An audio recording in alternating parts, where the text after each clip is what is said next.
You guys see that smile? That's because Trump's numbers guy here, he came ready for this interview. He was armed, but not with massive guns like I have. Well, okay, maybe not massive. But he came ready with numbers and facts. And he needed them because this liberal reporter from Face the Nation, she came ready with some serious questions, probably given to her by her producer, where she was trying to trap Kevin Hassett. And it didn't work. It's SeanDaniel here, and because we have Trump's economic guy destroying another liberal, I had to get in my tax accountant economist mode with my nice collared shirt. But as he opened the interview, he did something that really impressed me and showed me a human side of him that most people would not do.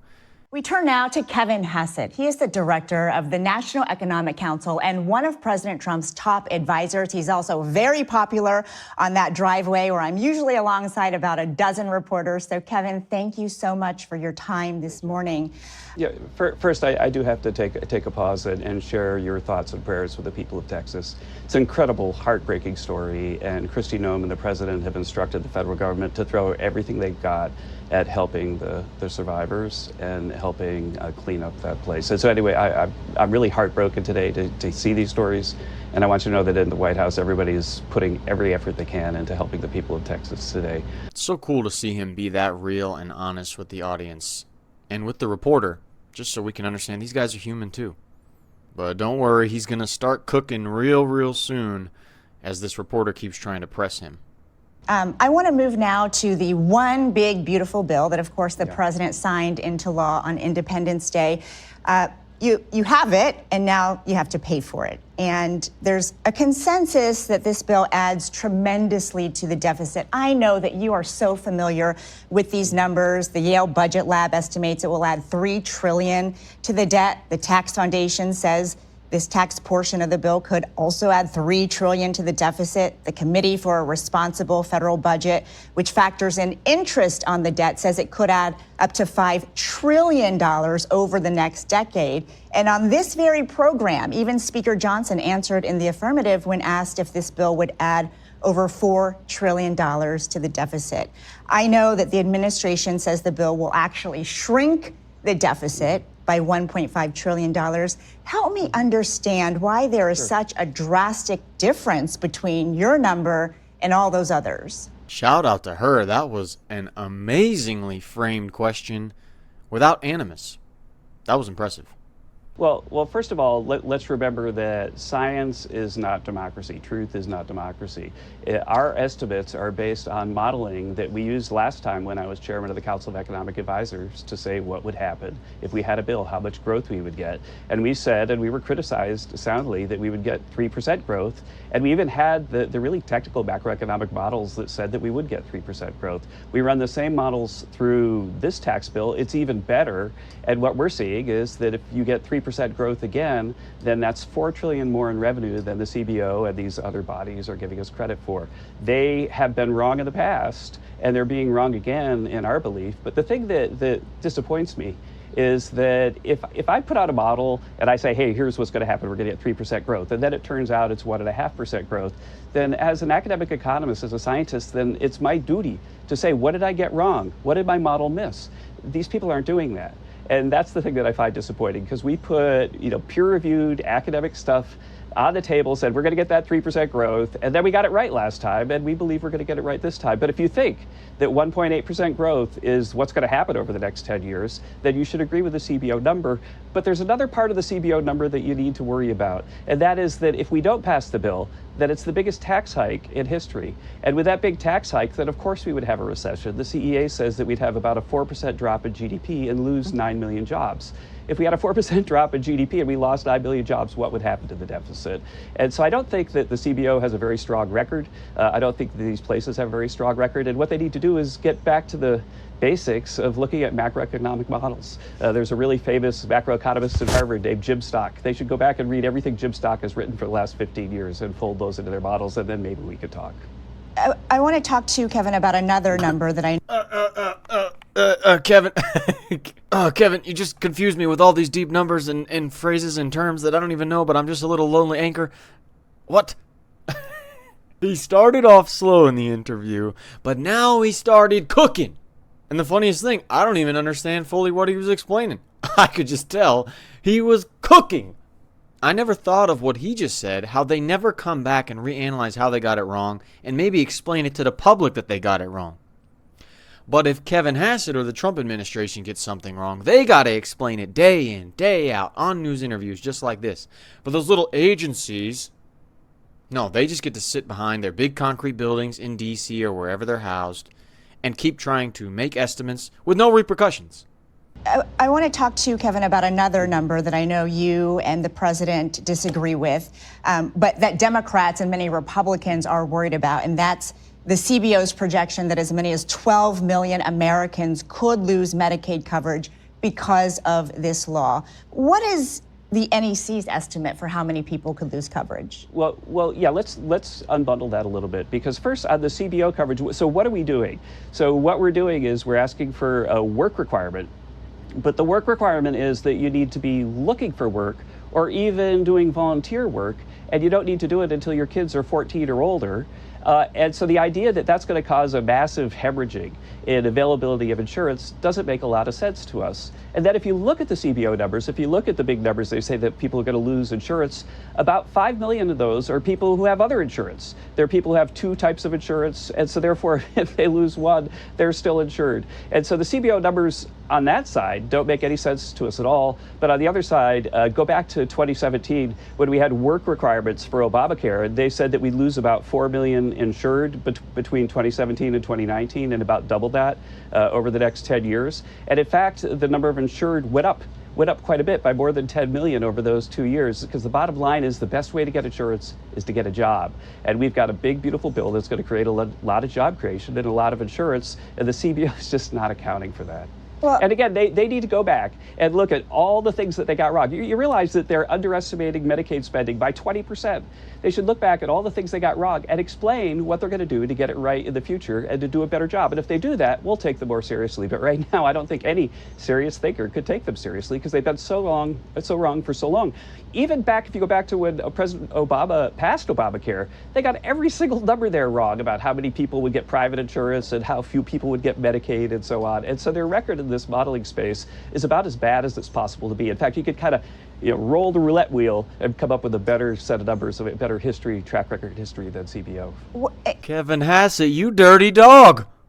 He's fully unleashed now, you guys. He might be unbuttoning his collar in 2 seconds, getting ready for a WWE match. Dang. Nobody's had the balls to say that about how bad the CBO has been. Scott Bessent has said that a little bit, but he says it very politically. Kevin Hassett. Did you guys know he had these arrows in his pocket he was ready to fire? Because nobody else, none of the other videos I've shown you guys, CNN, ABC, CBS, none of them show any doubt about what the CBO says is going to happen because of the big, beautiful bill or because of the tariffs. They just say the CBO is like God's word in a way. And Kevin just eradicated the whole authority of a CBO in 30 seconds. I can't believe it, but she's going to try to get him with another figure. Good luck, honey.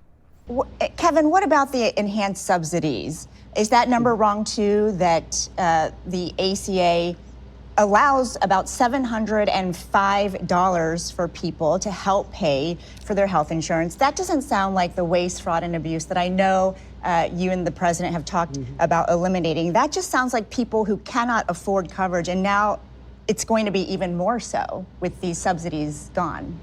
Right. Well, what if you're looking at the change in the tax on the providers, which is something that has been a key talking point for the Democrats. They say that that's going to close down rural hospitals. What has happened is that rather than let the states have this game where they give $1 to a hospital and then the federal government matches the dollar and then the state taxes some of the dollar away. In other words, that we have an agreement with the states that they're going to match, but then they have this trick where they tax the hospitals after they give them the money, so really it's the federal government giving them the money. And that's why we've been overspending Medicaid by 20% since this trick started happening. And so what we've done is that we've put a haircut on that. But we've also put $50 billion into a trust fund to make sure that the rural hospitals are there to treat the sick. And so I think this is a prudent reform. It's sound budgetary politics, and I think that nobody's going to lose their insurance. Kevin Hassett, we will watch for how that ages. Sure. Thank you very much. Really appreciate your time. If I get it wrong, we'll check. And we'll talk about why I got it wrong, I promise. Thank you. We'll have you back. Thank you very much, Kevin. Thanks, Wade. This guy's got balls, man. This guy's got balls, man. He just did something and said something that she would never say. CBS, Face the Nation, CNN, anyone would never, ever, ever, ever say, if I'm wrong, I'll come back on the program and we'll talk about it. No. All they do is just sling arrows, and if they're wrong, I'll forget about it. Biden had mental decline. We never talked about it on air. Yeah, forget about it. It's like all of them are New York Italians. Forget about it. Forget about it, huh? I don't know about you guys, but that just gives me so much more confidence in Kevin Hassett and in his team and Trump appointing him. Just by how he handled that interview, his grasp of the economy, and what he was saying made sense. He's claiming that they've had miscalculations before. He's also claiming why these people are not going to lose Medicaid, which we've already gone over a million times on this channel. You guys know that. They're just giving work requirements, which still CBS is trying to perpetrate this lie. Man, so much confidence in this guy. So much confidence in this guy. But this is not the first time we've seen Kevin Hassett own a super lib reporter in his own economical, strategic, calm way. He did it with George Stephanopoulos right after the Trump tariffs were announced, and this was good. You know, the president promised all through the campaign that prices would come down right away, so they'd come down right away. Now he's saying, hang tough, it won't be easy. How high are prices going to go? How long will they stay there? I actually saw it in this story that you just gave, George. There's kind of like a logical disconnect between the stories, the competing stories that your team is using to attack President Trump. On the one hand, you're saying that the countries are really angry and they're going to have to retaliate. On the other hand, you're saying that consumers are going to bear the costs and it's going to drive inflation up. But if U.S. consumers are bearing the costs, there's no reason for the countries to be angry. So the fact is the countries are angry and retaliating. And, by the way, coming to the table, I got a report from the USTR last night that more than 50 countries have reached out to the president to begin a negotiation. But they're doing that because they understand that they bear a lot of the tariff. And so I don't think that you're going to see a big effect on the consumer in the U.S. because I do think that the reason why we have a persistent long-run trade deficit is these people have very inelastic supply. They've been dumping goods into the country in order to create jobs, say, in China. And, George, also, I promise you I'll answer your questions directly and not filibuster, so I'll stop with that.